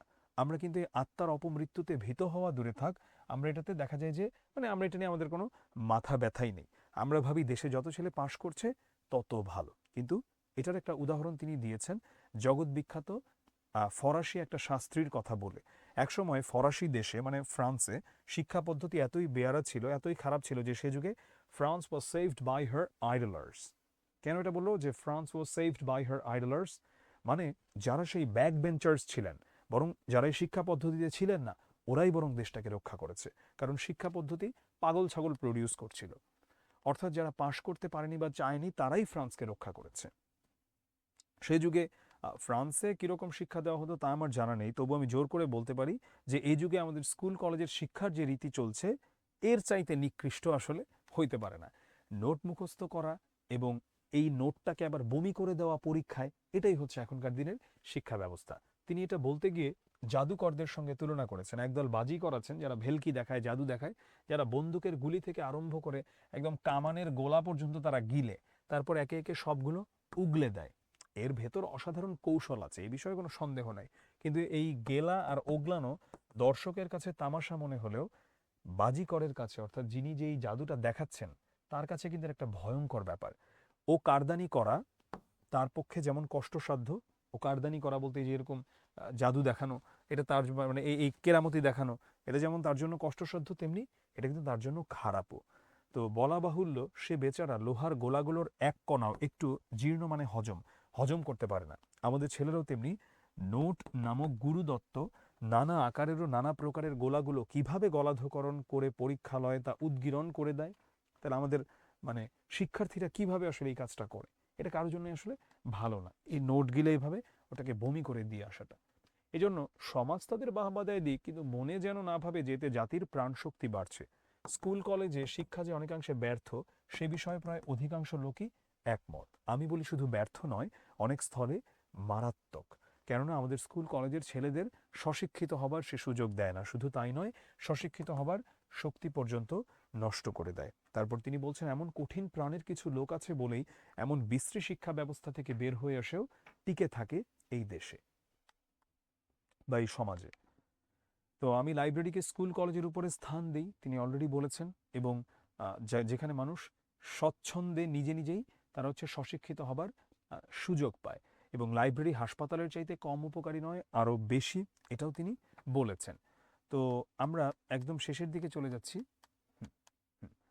কাব্যামৃতে যে আমাদের অরুচি ধরেছে সে অবশ্য আমাদের দোষ নয়। কাব্যামৃত বলতে এখানে কাব্যের যে অমৃত, মানে কাব্য বলতে কবিতা, অমৃত কি মানে এর চেয়ে ভালো স্বাদের কোনো কিছু হতে পারে না। তো এতে আমাদের কিছুটা অরুচি ধরেছে, এটা নিয়ে আমাদের মানে এটা আমাদের দোষ না, এটা আমাদের শিক্ষার দোষ। যার আনন্দ নেই সে নির্জীব, এ কথা যেমন সত্য, যে নির্জীব তারও আনন্দ নেই সে কথাও তেমনি সত্য। আমাদের শিক্ষাই আমাদের নির্জীব করেছে। জাতীয় আত্মরক্ষার জন্য এই শিক্ষার উল্টো টান যে আমাদের টানতে হবে, এ বিষয়ে আমি নিঃসন্দেহ। এই বিশ্বাসের বলে আমি স্বেচ্ছায় সাহিত্য চর্চার সপক্ষে এত বাক্য ব্যয় করলুম। সে বাক্যে আপনাদের মনোরঞ্জন করতে সক্ষম হয়েছে কিনা, মানে আপনাদের মনকে খুশি করতে সক্ষম হয়েছে কিনা জানি না, সম্ভবত হইনি। কেননা আমাদের দুরবস্থার কথা যখন স্মরণ করি তখন খালি কোমল সুরে আলাপ করা আর চলে না, মনের আক্ষেপ প্রকাশ করতে মাঝে মাঝেই কড়ি লাগাতে হয়। এটা দিয়ে কি বুঝিয়েছে? কোমল সুর আর হচ্ছে কড়ি সুর। আচ্ছা, কড়ি শব্দের একটা অর্থ হচ্ছে তীব্র। যারা গান শিখেছো তারা এটাকে ডিরেক্ট বুঝবা যে কোমল স্বর কড়ি স্বর কি বোঝাচ্ছে। আমরা যা সবার গান শেখার প্রয়োজন নাই, আমি এটা বুঝাচ্ছি যে কোমল আর কড়ি বলতে এখানে বোঝানো হচ্ছে যে সবসময় নিজের দোষের কথা বলতে গেলে কোমলভাবে বা সফটলি বললে হয় না, কখনো কখনো কড়াভাবেও বলতে হয়। এটাই তিনি এখানে বোঝাতে চেয়েছেন। বই পড়া প্রবন্ধে লেখক লাইব্রেরিকে কিসের ওপর স্থান দিয়েছেন? স্কুল কলেজের ওপর। স্বশিক্ষিত বলতে কি বোঝায়? স্বশিক্ষিত বলতে বোঝায় এখানে সৃজনশীলতা অর্জন। পড়িলে বই আলোকিত হই, না পড়িলে বই অন্ধকারে রই। বই পড়া প্রবন্ধের কোন বাক্যে বিদ্যমান সুশিক্ষিত লোক মাত্রই স্বশিক্ষিত? কোন ভাবকে নির্দেশ করে? পজ দিয়ে নিজে ট্রাই করো। 1 ও 2, এখানে শিক্ষকের কথা কোথাও বলা হয়নি, তাই 1 ও 2 হচ্ছে অ্যান্সার। 3 যেখানে যেখানে আছে কাটা। সৃজনশীল প্রশ্ন আমি তোমাদেরকে আলাদা করে আর খুব একটা প্র্যাকটিস করাচ্ছি না, আমি তোমাদেরকে 2টা সৃজনশীল দিয়ে দিচ্ছি, তোমরা নিজেরা প্র্যাকটিস করবা। এই জন্যে আমি অলরেডি পুরো বিষয়টাকে বুঝিয়েছি, আমি শুধু এটা নিয়ে একটু ধারণা তোমাদেরকে দিয়ে দিব। আমি একটু দেখি। জাতীয় জীবনধারা গঙ্গা যমুনার মতোই 2 ধারায় প্রবাহিত। এক ধারার নাম আত্মরক্ষা বা স্বার্থ প্রসার, আরেক ধারার নাম আত্মপ্রকাশ বা পরমার্থ বৃদ্ধি। বুঝলাম, একদিকে যুদ্ধ বিদ্রোহ মামলা ফ্যাসাদ প্রভৃতি কদর্য দিক, অপরদিকে সাহিত্য শিল্প ধর্ম প্রভৃতি কল্যাণপ্রদ দিক। একদিকে শুধু কাজের জন্য কাজ, অপরদিকে আনন্দের জন্য কাজ। একদিকে সংগ্রহ, আরেকদিকে সৃষ্টি। যে জাতি দ্বিতীয় দিকটির প্রতি উদাসীন থেকে শুধু প্রথম দিকটির সাধনা করে, সে জাতি কখনো উঁচু জীবনের অধিকারী হতে পারে না। চলো আমরা একটা একটা করে সলভ করি। দেখি ভাড়ে ও ভবানী মানে রিক্ত বা শূন্য বললাম। এগুলো তো দুটোই হচ্ছে তোমার ক আর খ হচ্ছে পুরোপুরি বই থেকে লিখতে হয়, উদ্দীপকের সাথে কিছু নাই। কি ধরনের প্রশ্ন আসে আমি জাস্ট এটার একটা আইডিয়া দিয়ে দিই, যাতে তুমি এখান থেকে যেই প্রশ্নই আসুক ইনশাল্লাহ 10-এ 10 পাও। উদ্দীপকে বর্ণিত প্রথম দিকটি বই পড়া প্রবন্ধের যে দিকটিকে ইঙ্গিত করে সেটা ব্যাখ্যা করো। আচ্ছা, অর্থচিন্তার দিকটিকে ইঙ্গিত করে মানে টাকা পয়সার ভাবার বিষয়টা এটা। তারপরে এটাকে তুমি বইয়ের ভাষায় লিখলা, তারপরে তুমি উদ্দীপকে কি বলেছে এবং বইয়ে কি বলেছে দুটোর সঙ্গে একটা মিল দেখাইলা। আচ্ছা, ঘ, উদ্দীপকে পরমার্থ বৃদ্ধির প্রতি যে গুরুত্ব দেওয়া হয়েছে তা বই পড়া প্রবন্ধের লেখকের মতকে সমর্থন করে, এটা বিচার করো। আচ্ছা, এটা আমরা দেখতে পাচ্ছি যে পরমার্থ বৃদ্ধি বলতে কি বোঝানো হয়েছে, এবং পরমার্থ বৃদ্ধি বলতে মূলত বোঝানো হয়েছে যে সাহিত্য চর্চা বলি বা অন্যান্য ভালো দিক বলি, এই বিষয়গুলোকে যে গুরুত্বারোপ করা এই বিষয়গুলোর প্রতি, যেটা আমরা উদ্দীপকে দেখতে পাই। তো বই পড়ার সাথে এটার মিল কোথায়?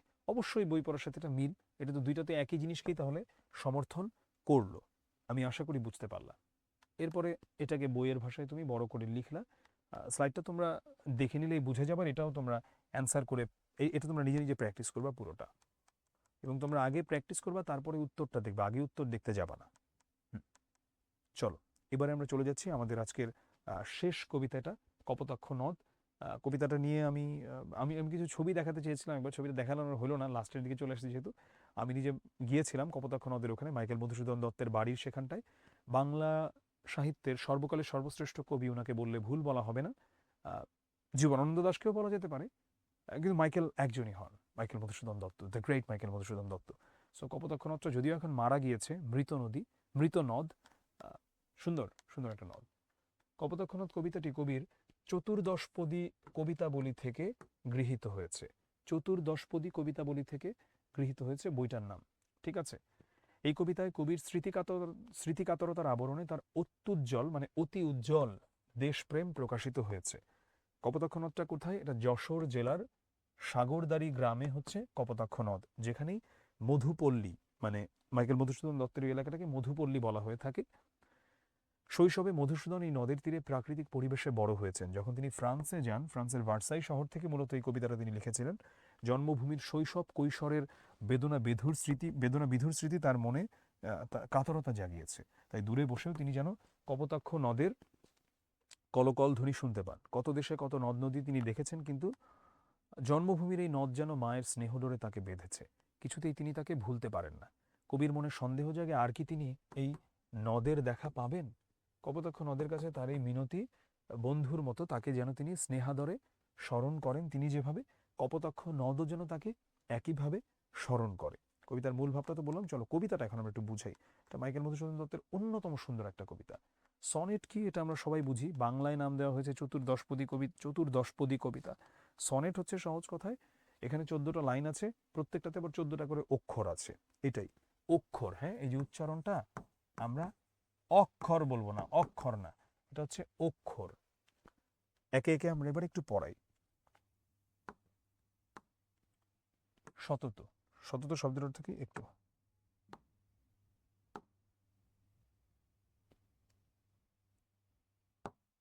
সতত, সতত মানে হচ্ছে সর্বদা বলতে পারো বা সব সময়।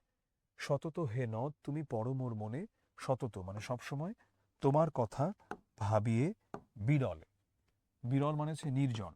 যখনই আমি নির্জনে থাকি সব সময় আমি তোমার কথা ভাবি। সতত সবসময়। যেমতি লোক নিশার স্বপনে শোনে মায়া মন্ত্রধ্বনি। যেমতি মানে যেমন করে, লোক মানে মানুষজন, নিশার স্বপনে মানে রাতের স্বপ্নে শোনে মায়া মন্ত্রধ্বনি। মায়া মন্ত্রধ্বনি শোনে, যেভাবে মানুষ নিশার স্বপনে বা রাতের স্বপ্নে মায়া মন্ত্রধ্বনি শোনে। অর্থাৎ স্বপ্নে আমরা কি দেখি এগুলো তো বাস্তব না। যেমন দেখছি রিক্সা চালাতে চালাতে আমি সমুদ্রের মধ্যে রিক্সা চালাচ্ছি, বাস্তবিক জীবনে আমি রিক্সা চালাইও না, আর আমি সমুদ্রে আবার রিক্সা কেমনে চলে। সো এরকম দেখছি যেমতি যেমন করে লোক নিশার স্বপনে শোনে মায়া মন্ত্র ধ্বনি, তব কলকলে, তব মানে তোমার, কলকলে জুড়াইয়ে কান আমি ভ্রান্তির ছলনে, তোমার কলকলে আমি আমারে কান জুড়াই ভ্রান্তির ছলনে। মানে আমার এই কানটা জুড়িয়ে যায় তোমার সেই কলকল শব্দে এবং এই ভ্রান্তির ছলনায়। ভ্রান্তির ছলনায় বলতে কি বোঝানো হচ্ছে? ভ্রান্তির ছলনায় বলতে বোঝানো হচ্ছে যে আহ, এই যে আমি আহ, তোমার শব্দ শুনি ফ্রান্সের ভার্সাই শহরে বসে, তুমি তুমি বয়ে চলছো সেই সেই যশোরের সাগরদাড়ি গ্রামে, কপোতাক্ষ নদ। তোমার সঙ্গে শৈশবের কত সময় আমার কেটেছে, এ দেখো কতটা ভালোবাসলে, তুমি নেই এখানে, তাও আমি যেন তোমার সেই শব্দটা শুনতে পাই। বহু দেশে দেখিয়াছি বহু নদ দলে, কিন্তু এ স্নেহের তৃষ্ণা মেটে কার জলে। বহু দেশে দেখিয়াছি বহু নদ দলে, অনেক দেশে অনেক রকম নদ দেখেছি, কিন্তু এই স্নেহের তৃষ্ণা কারো জলে মেটে না। হয়তো আমি অনেক 5 স্টার হোটেলে খেলাম, ওয়েস্টিনে খেলাম, কিংবা যেখানে খেলাম, র্যাডিসনে গেলাম, কিন্তু ওই যে আমার দাদি জীবিত থাকতে পরম মমতায় একটু ডাল রান্না করতেন, ওই যে ভালোবাসা স্নেহ ওটার সঙ্গে যে মিশে আছে, যদি আমি পৃথিবীর সবচেয়ে বিখ্যাত শেফকে দিয়েও রান্না করাই, সেটা তো আসবে না। এই কথাটাই তিনি বলছেন যে বহু দেশে দেখিয়াছি বহু নদ দলে, অনেক কিছু দেখেছেন, কিন্তু এ স্নেহের তৃষ্ণা মেটে কার জলে। দুগ্ধ স্রোতরূপী তুমি জন্মভূমি স্তনে। এটার মানে কি? মানে হচ্ছে তুমি এই জন্মভূমির স্তনে যেন দুগ্ধ স্রোতের মতো বয়ে চলছ, কারণ জন্মভূমি হচ্ছে মায়ের মতো, এবং সেখানে যেন দুগ্ধ স্রোতের মতো তুমি বয়ে চলছ। আর কি হে হবে দেখা যতদিন যাবে, প্রজারূপে রাজরূপ সাগরেরে দিতে বাড়িরূপ কর তুমি। সনেটের প্রথম এই 8 লাইনকে বলা হয়ে থাকে অষ্টক বা অক্টেভ। এখানে মূলত ভাবের প্রবর্তনা হয়ে থাকে, ভাবের প্রবর্তনা এখানটায় হয়ে থাকে, অর্থাৎ একটা ভাবের সূচনা, একটা ভাবকে এখানে যা নিয়ে কথা বলা হচ্ছে এটাকে বলতে পারে একটা আবেশ সৃষ্টি করছে। আর এই শেষের যে অংশটা, এটাকে বলে সেস্টেট বা শতক। এই অংশে মূলত মানে শেষ যে এই 6 লাইন, যে আর কি হবে দেখা, এই 6 লাইন, এখানে মূলত ভাবের পরিণতি দেখতে পাই। মানে ধরো এতক্ষণ তারা প্রেমের কথা বলছে, এরপরে তাদের পরিণতির কথা বলছে যে তাদের আসলে মিলন হয়নি শেষ অবধি, দুইজন চলে গেছে দুই দিকে। আর কি হে হবে দেখা, এখন কনফিউশন দিচ্ছে, পরিণতিটা কি হবে? যতদিন যাবে প্রজারূপে রাজরূপ সাগরেরে দিতে বাড়িরূপ কর তুমি।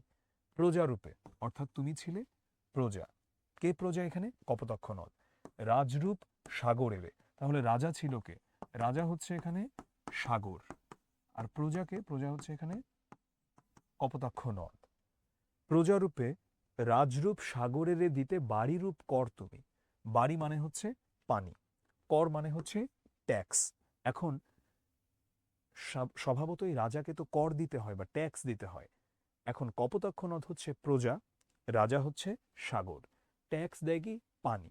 এটাই বলছে প্রজারূপে রাজরূপ সাগরেরে দিতে বাড়িরূপ কর তুমি। প্রজারূপে রাজরূপ সাগরেরে দিতে বাড়িরূপ কর তুমি। এরপর বলছে এ মিনতি। মিনতি মানে রিকোয়েস্ট, একটা রিকোয়েস্ট করছে।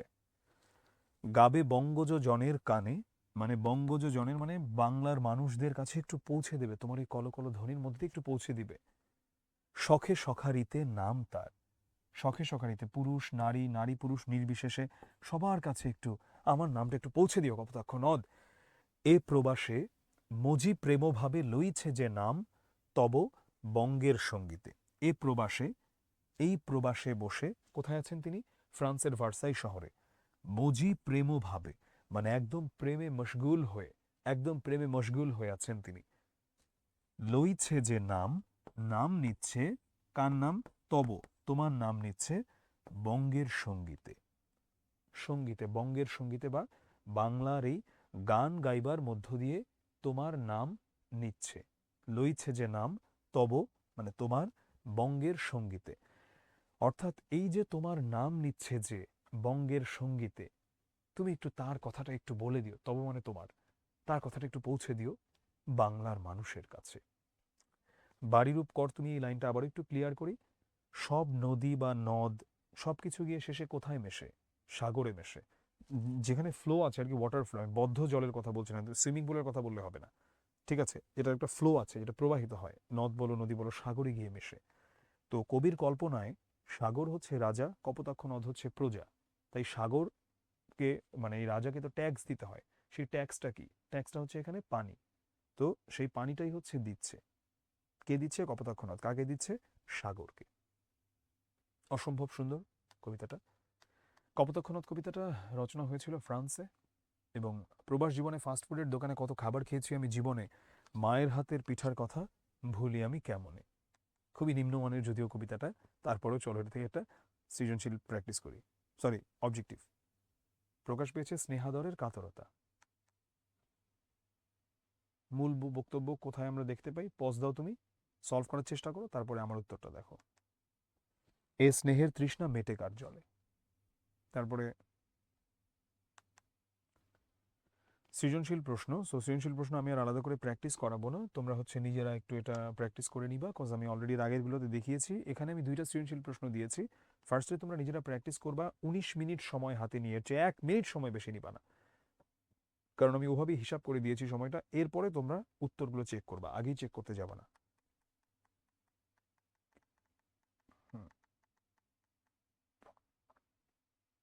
এই ছিল আমাদের আজকের ক্লাস। নেক্সট ক্লাসে আবার দেখা হবে। এবং তোমরা কি ধরনের কি চ্যাপ্টার চাও, তোমাদের কি কি ডিম্যান্ড, সেটাও একটু জানিয়ে দাও, লিখে দাও নিচে। সবাই ভালো থেকো, সুস্থ থেকো। আল্লাহ হাফেজ, সালামু আলাইকুম।